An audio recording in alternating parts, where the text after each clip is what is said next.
पहले तो मैं आपको बताऊं कि हमारे बड़े अच्छे जर्नलिस्ट हैं, बड़े अच्छे साथी हैं, रज़ी ताहिर साहब, उन्हें गिरफ्तार कर लिया गया है इस्लामाबाद में पुलिस की जानिब से। वो एनसीआईए ने केस बनाया हुआ था, एफआईए ने उनको गिरफ्तार किया है और ये बड़ी सख्त ज्यादती है। यानी यहाँ पे पाकिस्तान में अब जर्नलिज्म करना एक बड़ी मुश्किल तरीन चीज बना दिया गया है। रज़ी ताहिर वो जर्नलिस्ट हैं जिसने तमाम सहाफियों के लिए आवाज उठाई। कभी भी किसी भी सहाफी के खिलाफ कोई जुल्म हुआ या जबर हुआ, जो सबसे पहले प्रेस क्लब पहुंचे, जो लोग जिन लोगों ने सबसे पहले आवाज उठाई, जिन लोगों ने सबसे पहले सहाफियों के हक के अंदर आगे बढ़ के, और बगैर इस बात के कि इस सहाफी का नुक्ता नजर क्या है या इसका पॉइंट ऑफ व्यू कौन सी पॉलिटिकल पार्टी को सूट करता है या ये किस सिमत में इसका रुझान है, इन चीजों को नजरअंदाज करते हुए हमेशा रज़ी ताहिर ने और उनकी टीम ने, उनके दोस्तों ने, इन सब ने मिलकर आवाज उठाई। मेरे लिए भी आवाज उठाई, बाकी दोस्तों के लिए भी आवाज उठाई और सफे अव्वल में रहे हमेशा। तो आज उन्हें गिरफ्तार कर लिया गया। मेरी सबसे गुजारिश है कि रज़ी ताहिर साहब के लिए आवाज उठाए, इस जुल्म के खिलाफ जोरदार तरीके से बोले, क्योंकि एक एक करके सबकी बारी आ रही है। मैंने आपसे कहा था ना कि बारी बारी सबकी बारी, तो अब रज़ी ताहिर साहब को भी गिरफ्तार कर लिया गया। बहुत अनफॉर्चुनेट है। मैंने कई मरतबा अपने वीलॉग्स में इनका नाम लिया, इसलिए कि इनकी दी हुई खबरों से मैंने बाज़ औक़ात अपनी रिपोर्टिंग की है, क्योंकि एक अच्छे जर्नलिस्ट हैं और खासतौर पे जो ईरान, इसराइल और अमेरिका की जंग थी उसमें इन्होंने बहुत अच्छी रिपोर्टिंग की थी। ना सिर्फ 2025 में बल्कि 2026 में अभी जो जंग हुई उसमें भी इन्होंने बहुत अच्छा रिपोर्ट किया था। तो बड़े अच्छे सोर्सेज हैं इनके। तो ये बड़ी बदकिस्मती है पाकिस्तान की कि एक ऐसे सहाफी को इस मौके पर गिरफ्तार कर लिया गया जमानत कैंसिल करके। अहमद फरहाद साहब को ढूंढ रहे थे जनाब, अब पता चला है कि वो बाग सिटी पुलिस स्टेशन में उनकी मौजूदगी की इत्तला मिली है और उनकी फैमिली ने मुझे आगाह किया। पहले उनकी फैमिली ने बताया कि उन्हें भी नहीं पता कि अहमद फरहाद साहब कहाँ हैं, उनकी गुमशुदगी के बारे में पता चल रहा था। फिर अब कम से कम ये हमें आइडिया हो गया है कि वो कहाँ मौजूद है और किसने उन्हें गिरफ्तार किया है। तो बाग सिटी पुलिस स्टेशन में अहमद फरहाद साहब मौजूद हैं। जल्द अज जल्द उनकी रिहाई होनी चाहिए। सबको इसके लिए भी आवाज उठानी चाहिए। इस दौर में फस्तायत के रिकॉर्ड कायम किए जा रहे हैं और लगातार रिकॉर्ड कायम किए जा रहे हैं। नाजरीन, अलीमा खानम साहिबा मिलने गई इमरान खान साहब को दोबारा जेल में, और दोबारा जेल में इमरान खान साहब की मुलाकात अलीमा खानम से और बाकी दो बहनों से नहीं करवाई। इमरान खान साहब की मुलाकातें अब बहुत लंबा अरसा हो गया है, तब से बंद है। इस मौके पे अलीमा खानम ने वहां पे इन्होंने अलामती धरना भी दिया और कुछ बयानात दिए। वो बयानात मैं आपके सामने रखता हूं।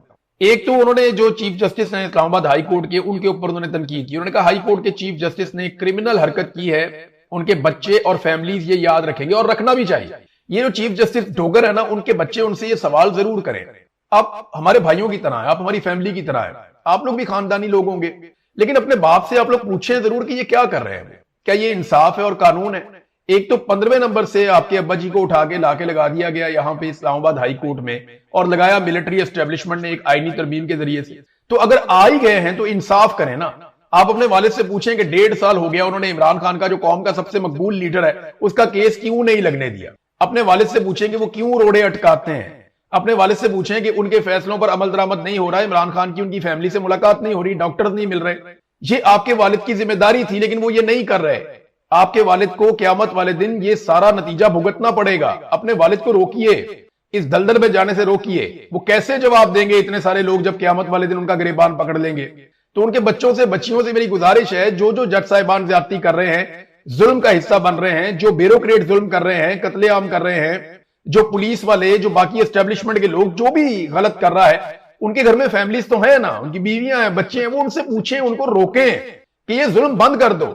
आप ये दौलत कमा के, ये नाम, ये शोहरत कमा के आप साथ अपने कब्र में नहीं लेकर जा सकेंगे। वहां पे आपको जवाब देना पड़ेगा और इन लोगों को बचाएं। आप इस दुनिया में चंद दिन की खुशी के लिए ये अपनी आखिरत बर्बाद कर लेंगे और फिर जवाब कैसे देंगे। बहरहाल ये अलीमा खानम का स्टेटमेंट है जज साहब के बारे में। फिर उन्होंने कहा जी हैरान कुन इमरान खान को कैद तन्हाई में रखा गया। जेल वाले इमरान खान से कहते हैं सेल की चाबी गुम हो गई है, पंखा और बिजली भी बंद कर दी जाती है और इमरान खान साहब सेल के अंदर बंद रहते हैं। यानी जब कई दिन तक इमरान खान साहब को सेल के अंदर रखा गया था तो यह भी कहा गया था कि जेल की चाबी हमारी सेल की गुम हो गई, लिहाजा हम इस सेल को खोल नहीं सकते। और एक आदमी जो साबिक वजीर आजम है उसे एक तंदूर जैसे सेल के अंदर बंद करके रखा हुआ है। ये हालात भी इमरान खान साहब ने देखे, लेकिन आफरीन है उस आदमी के ऊपर कि वो टूटा नहीं है। आसिम मुनीर साहब ने अपने सारे हथकंडे इस्तेमाल किए और मैं शर्तिया आपको कहता हूं कि आसिम मुनीर साहब को, जिस सेल में इमरान खान साहब को बंद किया हुआ है, वहां पे आसिम मुनीर को या फैद हमीद को या जनरल बाजवा को आप 5 दिन रख लेना तो ये ज़हनी मरीज बन जाएंगे। आप 5 दिन इन्हें वहां पे रख लेना। जनरल नदीम अंजुम को मैं चैलेंज करता हूं, 2 साबिक जो DGISI है, या दो जो आर्मी चीफ हैं, एक आसिम मुनीर और जनरल बाजवा, एक नदीम अंजुम और एक फैज अमीर। इन चारों में से आप किसी को भी 5 दिन के लिए इमरान खान वाली कैद में रखें ना, कैद तन्हाई, दुनिया से कट ऑफ, और ऐसे अकेला सेल के अंदर डाल दें, बिजली बंद कर दें और इस तरीके की हरकत इमरान खान के साथ करें, तो ये ज़हनी मरीज बन जाएंगे, पागल हो जाएंगे, टकरे मारेंगे, ये बर्दाश्त ही नहीं कर सकते। तो इमरान खान की बर्दाश्त को आफरीन है, वो आदमी कौम के लिए कितनी मार खा रहा है, कितनी तकलीफ बर्दाश्त कर रहा है। तो उन्होंने ये भी बताया कि 4 अक्टूबर से इमरान खान साहब को सख्त कैद तन्हाई में रखा गया, तब से लेकर अब तक इमरान खान साहब की मुलाकातें बंद की गई हैं, बिजली भी बंद कर दी जाती है, पंखा भी बंद कर दिया जाता है। ये अलीमा खानम ने इमरान खान साहब के बारे में स्टेटमेंट दिया। अब आहिस्ता आहिस्ता नाजरीन सारे आवाजें उठाना शुरू हो गए हैं, लेकिन एक बड़ी खबर और आई है, और ये खबर है कश्मीर से।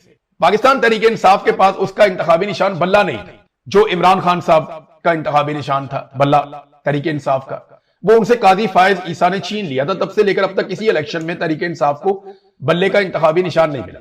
लेकिन आजाद कश्मीर में पीटीआई को एक बड़ी कामयाबी मिली। अब आजाद कश्मीर में पीटीआई के उम्मीदवार बल्ले के निशान पर इलेक्शन लड़ सकेंगे। आजाद जम्मू और कश्मीर हाई कोर्ट ने पाकिस्तान तहरीक इंसाफ के हक में बड़ा फैसला सुनाते हुए इलेक्शन कमीशन को पीटीआई को बतौर सियासी जमात रजिस्टर्ड करने का हुक्म दे दिया। अदालत के इस फैसले के बाद आजाद कश्मीर में तहरीक इंसाफ के उम्मीदवार बल्ले के निशान पर इलेक्शन लड़ सकेंगे। मुजफ्फराबाद में chief justice high court justice Shahid बहार की सरबराही में तमाम जो कायम लार्जर बेंच ने इस अहम फैसले पर अहकाम जारी किए। ये रिट पिटीशन सदर तहरीक इंसाफ आजाद कश्मीर और साबिक वजीर आजम अब्दुल कयूम नियाजी ने दायर की थी, जिस पर अदालत ने पीटीआई के हक में फैसला सुना दिया। इससे कबल इलेक्शन कमीशन आजाद कश्मीर ने तहरीक इंसाफ की सियासी रुकनियत और रजिस्ट्रेशन को मनसूख कर दिया था, जिसके खिलाफ पीटीआई ने अदालत से रुजू किया था। आजाद कश्मीर हाई कोर्ट के लार्जर बेंच ने केस की समाअत करते हुए इलेक्शन कमीशन आजाद कश्मीर और हुकूमत आजाद कश्मीर को अदालत में तलबी और इस पूरे मामले पर तफसीली वजाहत पेश करने के लिए बाकायदा नोटिस भी जारी कर दिए। अब मामला यह है कि इलेक्शन कमीशन ये करता है या नहीं करता, इसका फैसला तो वहां पे ब्रिगेडियर फाइक साहब ने करना है। यानी इलेक्शन कमीशन तो वही करेगा ना जो उसको मिलिट्री एस्टेब्लिशमेंट कह देगी, और आजकल वहां पे ब्रिगेडियर फाइक साहब हैं, ये पहले यहाँ पे हुआ करते थे, ये इलेक्शन यहाँ वाला भुगता के गए हुए हैं जो पंजाब वाला, तो अब ये चले गए हैं वहां पे सेक्टर कमांडर के तौर पे आजाद कश्मीर। अदालत ने तो फैसला दे दिया, बल्ला मिलता है या नहीं मिलता है एक अलग बात है, और बहुत कम इम्कान है कि बल्ला मिलेगा। अगर बल्ला मिल भी गया तो इलेक्शन नहीं मिलेगा, क्योंकि आजाद कश्मीर में आजाद इलेक्शन नहीं होगा। वहां पे जो है वो एक 2 नंबर इलेक्शन करवाया जाएगा और कोशिश की जाएगी कि अवामी उमंगों के खिलाफ वहां पे एक कठपुतली सरकार बनाई जाए, जैसी कठपुतली सरकार हमेशा बनाई जाती है। यानी बिलावल ने एक दिन वो स्टेटमेंट दिया सिर्फ कि ये 12 नशिस्तें जो हैं इनको मखसूस नशिस्तों में कन्वर्ट कर दिया जाए। यानी ये जो 12 बंदे हैं इनका फैसला भी आजाद कश्मीर के वोटों से होना चाहिए और इनको मखसूस नशिस्तों में कन्वर्ट कर दें। आपने मकबूजा कश्मीर की नुमाइंदगी करनी है तो ठीक है, आप कर लें। आप मुहाजिरीन के अंदर से बंदे चुन लें। मिसाल के तौर पर आपने लाहौर से, पेशावर से, रावलपिंडी से, मुख्तलिफ जगहों से आपने कश्मीरी लेने हैं जो मकबूजा कश्मीर से हिजरत करके आए हुए हैं, हम भी वहीं से आए हुए हैं हिजरत करके। अगर आपने यहां से लेने हैं एमएलए तो आप लें, लेकिन आप उनका इलेक्शन 2 नंबर तरीके से ना करवाएं, कठपुतलियां ना लेकर आए, बल्कि जो पॉलिटिकल पार्टी आजाद कश्मीर में इलेक्शन जीत जाएं वो अपनी मुतनासिब नुमाइंदगी के तहत अपने मखसूस नशिस्तों के ऊपर बंदे पाकिस्तान से ले जाएं कि ये मुहाजिरीन की सीट है, तो मुहाजिरीन को उनके ऊपर जो है वो एडजस्ट कर दिया जाए। ये बड़ी अच्छी बिलावल की तजवीज थी, लेकिन उसके बाद शटअप कॉल दी गई बिलावल को। बिलावल ने उसके बाद से लेकर अब तक बात ही नहीं की और ना बिलावल इसके बारे में अब तक बोल पाया। अचकज़ई साहब ने काफी आईना दिखाने की कोशिश की है कौमी असेंबली में, उन्होंने जबरदस्त खिताब किया है। महमूद अचकज़ई साहब ने कौमी असेंबली में खिताब करते हुए कहा कि हुकूमत के 2.5 साल पूरे होने वाले हैं, अब अपनी टून बदलना होगी आपको। उन्होंने कहा कि स्पीकर ने ऐवान चलाते हुए आइन और कानून का ख्याल नहीं रखा और चाबुक दस्ती से 14 अरकान को असेंबली से फारिग कर दिया। उन्होंने कहा कि कोर्ट लखपत जेल के 70 साल से ज्यादा उम्र के कैदियों को सजाएं सुनाई गई हैं। 5 अफराद को मजमूई तौर पर 286 साल की कैद सुना दी गई है, यानी इनको 286 साल की कैदें सबको हो गई हैं। इतनी खौफनाक पाकिस्तान में सूरत हाल है। और बारंग बलोच को भी उम्र कैद जेल दे दी गई है।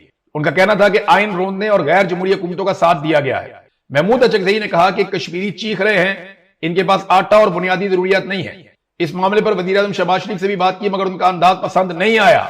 उन्होंने कहा कि पाकिस्तान आसमान में नहीं बल्कि बलूचिस्तान, सिंध, खैबर पख्तूनख्वा, पंजाब का मजमुआ है।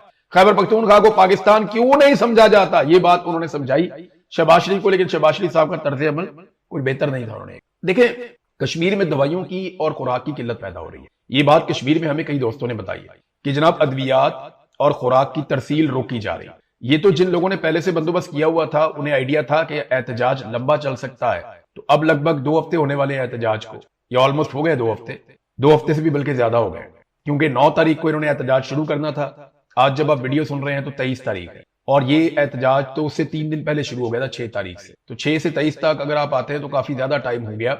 इस एहतजाज को लगभग 17 दिन हो गए, तो 2.5 हफ्ते होने वाले हैं। ये एहतजाज अभी तक चल रहा है आजाद कश्मीर में। तो लोगों ने अपना राशन 1 महीने का, 15 दिन का, किसी ने 2 महीने का, इन्होंने लोगों ने स्टॉक कर दिया था। अब ये हो रहा है कि जिन लोगों ने नहीं किया, बेशतर लोग नहीं भी करते, तो पीछे से सप्लाई रुक गई है। राशन की सप्लाई, खुराक की सप्लाई और अद्वियात की सप्लाई आजाद कश्मीर में रोकी जा रही है। इस मामले का नोटिस सबको लेना चाहिए। ओवरसीज पाकिस्तानियों को इस पे आवाज उठानी चाहिए, और अक़वाम मुत्तहिदा के अंदर भी जाके, और जितने यूरोपीय यूनियन है, अक़वाम मुत्तहिदा है, जितने आलमी इदारे हैं, उन सबको यह बताना चाहिए कि आजाद कश्मीर में अद्वियात और खुराक की किल्लत पैदा होने जा रही है। उसकी वजह यह है कि पाकिस्तानी फोर्सेस ने रास्ते रोके हुए हैं और वो चीजें ऊपर नहीं जाने दे रहे। आजाद कश्मीर से लोग बार बार ये बात कर रहे हैं। यही बात जो है वो महमूद अचकज़ई साहब ने भी इस बात को उठाया कि वहां पे बुनियादी जरूरियात जो है वो नहीं जाने दे रहे। उनके पास आटा और बुनियादी जरूरियात नहीं है। शहबाज शरीफ से बात की मगर उनका अंदाज पसंद नहीं आया। शहबाज शरीफ का जिक्र हुआ तो नाज़रीन, शहबाज शरीफ ने एक ऑफर कर दिया, बड़ा मजेदार काम किया। और क्यों किया मैं आपको बताता हूं। शहबाज शरीफ साहब असेंबली में आए, उन्होंने कहा 2018 के इलेक्शन की तहकीकात करवा लें। क्या उनमें जादूगरी नहीं हुई, 2 नंबरी नहीं हुई, बक्से नहीं भरे गए, पट्टे पहनाकर लोगों को इस्लामाबाद नहीं लाया गया? अगर वो हुकूमत जायज है तो ये हुकूमत भी जायज है। तहकीकात का शौक है तो 2018 से करते हैं। बात निकली तो दूर तलक जाएगी। पीटीआई को फौरी तौर पे ये ऑफर वजीर आजम की कबूल करनी चाहिए। देखिए ऑफर करने का मकसद क्या है। एक तो अंसार अब्बासी के जरिए, सुहेल बड़ाइच के जरिए, और कुछ और ऐसे और बहुत सारे सहाफी आपको मिल जाएंगे मार्केट में, जिनके जरिए से इस चीज को नॉर्मलाइज करने की कोशिश की जाएगी कि जनाब धांधली तो 2018 में भी हुई थी और धांधली तो 2024 में भी हो गई, तो क्या फर्क पड़ा है, धांधली तो हमेशा ही होती है। ऐसा नहीं है, ऐसी धांधली कभी नहीं होती। एस्टेब्लिशमेंट हमेशा जिसकी हुकूमत बन रही होती है ना, उसके साथ एक हाथ मिला लेती है कि जनाब अब इनके साथ चलना पड़ेगा, लिहाजा इनके साथ हाथ मिला लेते हैं। अपने 2, 4, 5, 10 बंदे इनके जो होते हैं वो उस हुकूमत को तोहफे में दे देते हैं हर दफा। बस इतना ही होता है, चाहे नून लीग है, चाहे पीपल्स पार्टी है, चाहे कोई भी है। अब जरा आ जाए, आप 2018 के इलेक्शन में कितनी की धांधली हुई थी, इनको फौरी तौर पर इसकी तहकीकात करवानी चाहिए, क्योंकि बहुत बड़ा फर्क है। देखिए 2018 के इलेक्शन में अगवा बराए बयान नहीं हुआ था। 2018 के इलेक्शन में कागजात नामजदगी नहीं छीने गए थे। आजाद उम्मीदवार 2018 के इलेक्शन में अगर शामिल करवाए गए थे तो 2013 में भी हुए, 2024 में भी हुए, और उससे पहले हमेशा आजाद उम्मीदवार तो सारे, जहां पे जिस पार्टी ने हुकूमत बनानी होती है, आजाद उम्मीदवार उसी पार्टी में आगे शामिल हो जाते हैं। हमेशा यही होता है। कभी कोई ले जाता है, कभी चौधरी निसार बात कर रहे होते हैं, कभी जहांगीर तरीन बात कर रहे होते हैं, कभी मोहसिन नकवी बात कर रहे होते हैं, या साद रफीक बात कर रहे होते हैं, और कभी पीपल्स पार्टी के लोग बात कर रहे होते हैं, और एस्टेब्लिशमेंट से भी वो बात करते हैं, जनाब ये आपके घोड़े हैं आजाद, ये हमारे हवाले कर दें। वो अपने घोड़ों को जिताते हैं, इनके हवाले करते हैं, उसके बदले में उनको बहुत छूट मिलती है। तो ये आजाद उम्मीदवारों को पार्टी में शामिल करवाना ये कोई जुर्म नहीं है, ये हमेशा होता रहा है, और आजाद उम्मीदवार की ये चॉइस भी होती है। मामला यह है कि आरटीएस बंद होने से पहले और उसके बाद क्या हुआ। ये सरवर बारी साहब की रिपोर्ट है फाफिन की, और वो ये कहती है कि आरटीएस जिसका ये रोला डालते हैं 2018 में, आरटीएस बंद होने से पहले पाकिस्तान तहरीक इंसाफ ज्यादा नशिस्तों पे इलेक्शन जीत रही थी। जब आरटीएस वापस खुला तो पाकिस्तान तहरीक इंसाफ कम नशिस्तों पे इलेक्शन जीत रही थी। तो फिर आरटीएस बंद होने का फायदा किसको मिला? वो तो पीएमएलएन को फायदा दिया गया। सेंट्रल पंजाब में पाकिस्तान तहरीक इंसाफ से कम 20 से ज्यादा नशिस्तें छीन ली गई थी। वो जगह जहां पे हमने खुद जाके सर्वे किया था और पाकिस्तान तहरीक इंसाफ स्टेटवे जीत रही थी, वहां से तहरीक इंसाफ के उम्मीदवारों को हरा के पीएमएलएन के उम्मीदवारों को लाया गया, जिनमें ख्वाजा आसिफ भी एक आदमी आप अच्छी तरह जानते हैं, और बहुत सारे लोग भी हैं। एहसन इकबाल का हमने बताया था, वो अपने हल्के में जीत रहा था। 2018 में वो जीता, 2024 में वो हारा, लेकिन दोनों मरतबा उसको एमएनए बनाया गया। इस तरह बेशुमार गुजरावाला की सीटें, सियालकोट की सीटें, वजीराबाद की सीटें, ये वो जगह थी जहां पे शेखुपुरा पे आप आ जाए, यहां पे पाकिस्तान तहरीक इंसाफ जीत रही थी। लाहौर की कुछ सीटें पाकिस्तान तहरीक इंसाफ से छीन ली गई 2018 के इलेक्शन में। तो सेंट्रल पंजाब से 2018 में पाकिस्तान तहरीक इंसाफ की 20 से ज्यादा सीटें छीनी गई और कराची में चंद सीटें दे दी गई। इस तरह इमरान खान को बेसाखियां पकड़ाएगी। तो करवाएं इंक्वायरी इसकी। अगर आप देखते हैं ना 2018 के इलेक्शन में जो बात आज शहबाज शरीफ ने की है, इमरान खान ने असेंबली के फ्लोर पर खड़े होकर 2018 के इलेक्शन के बाद इलेक्शन की आजादाना तहकीकात की पेशकश की थी, जिससे शहबाज शरीफ और इनकी पार्टी के लोग भाग गए थे। इमरान खान ने तो असेंबली के फ्लोर पे आके ये कहा था ना कि आप करवा ले तहकीकात। ये सारे भाग गए, इन्होंने कहा जी हमने तहकीकात नहीं करवानी। ये कभी इधर की बात करते थे, कभी उधर की बात करते थे। हालांकि 2018 इलेक्शन में 35 हल्के ऐसे थे जिसमें पाकिस्तान तहरीक इंसाफ के उम्मीदवार 500 से कम वोटों से हारे थे, और उन्होंने बाकायदा इस पे पिटीशन की हुई थी। यानी सबसे ज्यादा दरखास्तें जो हैं वो पाकिस्तान तहरीक इंसाफ की तरफ से दी गई थी 2018 के इलेक्शन में कि हमारे साथ धांधली हुई है। पीएमएलएन और पीपल्स पार्टी ने नहीं दी थी। तो 2018 के इलेक्शन को मशकूक बनाया गया इसलिए ताकि इमरान खान रोला ना डाले और हुकूमत के मामलात में।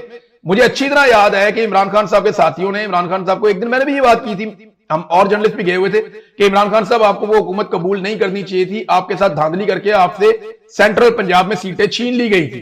तो इमरान खान साहब ने कहा आप ठीक कह रहे हैं, हमें ये नहीं करना चाहिए। तो मामला यह है कि 2018 में भी इमरान खान के साथ धांधली हुई थी। अब पाकिस्तान तहरीक इंसाफ को यह ऑप्शन फौरी तौर पर कबूल करनी चाहिए, क्योंकि इन इलेक्शन में जो हुआ है सवाल ही नहीं पैदा होता पाकिस्तान की तारीख में कभी हुआ जो अब हुआ है। ये तो हमने कभी देखा ही नहीं कि जाली फॉर्म 47 ही जारी कर दिए। बदतरीन शिकस्त जिन लोगों को, ये 180 सीटों पे एक पार्टी जीत रही थी, उसकी आधी सीटें लेकर दूसरी पार्टियों में बांट दी। ये तो पहली दफा हुआ पाकिस्तान में। तो फौरी तौर पे इसको कबूल करना चाहिए। शहबाज शरीफ ने ये किया इसलिए है कि रिकॉर्ड के ऊपर रखे, देखें जी मैंने तो तहकीकात की ऑफर की थी 2.5 साल गुजरने के बाद, देखिए जी मैंने तो ऑफर की थी कि तहकीकात करवा लें। शहबाज शरीफ ने रिकॉर्ड पे रखा। और दूसरा पीएमएलएन के लोग या टाउट्स हैं वो अब ये कहेंगे कि जनाब देखें धांधली तो हर दौर में होती है। और भाई आप जिस दौर की भी धांधली पकड़ेंगे ना, पीछे पाकिस्तान की फौज निकलेगी। पाकिस्तान के फौजी जर्नैलों ने हर दौर की धांधली की है, चाहे 2018 की धांधली हुई है इमरान खान के खिलाफ हुई है, या पीएमएलएन के खिलाफ हुई है, या एमकेएम के खिलाफ हुई है, किसी के खिलाफ भी हुई है। 2018 की धांधली भी फौज ने की थी, 2013 की धांधली भी फौज ने करवाई थी, उससे पहले 2002 की धांधली भी फौज ने करवाई थी। 2008 के अंदर फौज का इंफ्लुएंस खत्म हो रहा था, इमरान खान ने बाइकआउट कर दिया, तो वो एक इलेक्शन हो गया। और उसको भी साफ शफाफ इलेक्शन नहीं करवाया जा सकता, क्योंकि उसमें जनरल मुशर्रफ ने बाकायदा धांधली करके काफ लीग को जितवाने की कोशिश की थी, बतौर अपनी पार्टी के उसको मैदान में उतारा था जनरल मुशर्रफ ने। तो हमेशा धांधली पाकिस्तान के मिलिट्री जर्नैल करवाते हैं। आपस में लड़ने के बजाय इन जर्नैलों को पूछेंगे यार तुम हर दफा इलेक्शन में पंगा क्यों लेते हो, तुम क्यों धांधली करवाते हो? कभी बेनिफिशियरी कोई होता है, कभी कोई होता है, कभी कोई होता है, कभी कोई होता है। लेकिन पीटीआई को यह ऑफर कबूल करनी चाहिए और इन 2 इलेक्शंस का तो कम से कम सीधा सीधा ऑडिट करवाएं। और देखें ना शहबाज शरीफ ने कितनी डटाई के साथ ये कह दिया जी हमारी हुकूमत नकली है, तो क्या हुआ, पहले भी तो नकली थी। ये बिल्कुल वही काम है कि कोई आदमी कत्ल कर दे और वो ये कहे जी फलाने ने भी तो किया था, तो मेरा जस्टिफाई है। भाई तुम चोर हो तो तुमसे पहले जिसने चोरी की थी उसकी वजह से तुम्हारी चोरी जस्टिफाई हो जाएगी। एक बंदा इशारा तोड़ के भाग रहा था, उसको पकड़ लिया वार्डन ने, उसने कहा देखें एक और बंदा भी तो तोड़ के गया, तू दे अपना हिसाब दे भाई। तो शहबाज शरीफ साहब ने अपना एतराफे जुर्म किया है एक अंदाज में। नाज़रीन एक खबर आई है लबनान से, अच्छी बात यह है कि वहां पे जंग बंद हो गई है और अमेरिका ने इसमें रोल प्ले किया। अमेरिका ने बाकायदा सख्ती के साथ वहां पे जंग बंदी करवाई, क्योंकि ईरान की यह बड़ी सख्त शर्त थी कि जब तक लबनान के अंदर जंग बंद नहीं होगी और लबनान के इलाकों से इसराइल का इनखला नहीं होगा, तब तक सूरत हाल नॉर्मलाइज नहीं हो सकती। तो कुल मिला के जो अभी तक ईरान ने हासिल किया वो क्या है? नंबर 1, $12 अरब वो हासिल कर रहे हैं। ट्रंप कहता है ये पैसा जो है इससे ईरानी अमेरिकन मसनूआत खरीदेंगे, ईरानी कहते हैं जी हम पाबंद नहीं है, हम जो मर्जी खरीदेंगे। नंबर 2, ईरान को तेल की सप्लाई और तेल बेचने की इजाजत मिल गई। पाकिस्तान को ईरान से सस्ता तेल लेना चाहिए। टाउट कहते हैं जनाब कि ईरान के बाद अच्छी क्वालिटी का तेल नहीं है, बकवास करते हैं। ईरान के बाद दोनों क्वालिटीज का तेल है।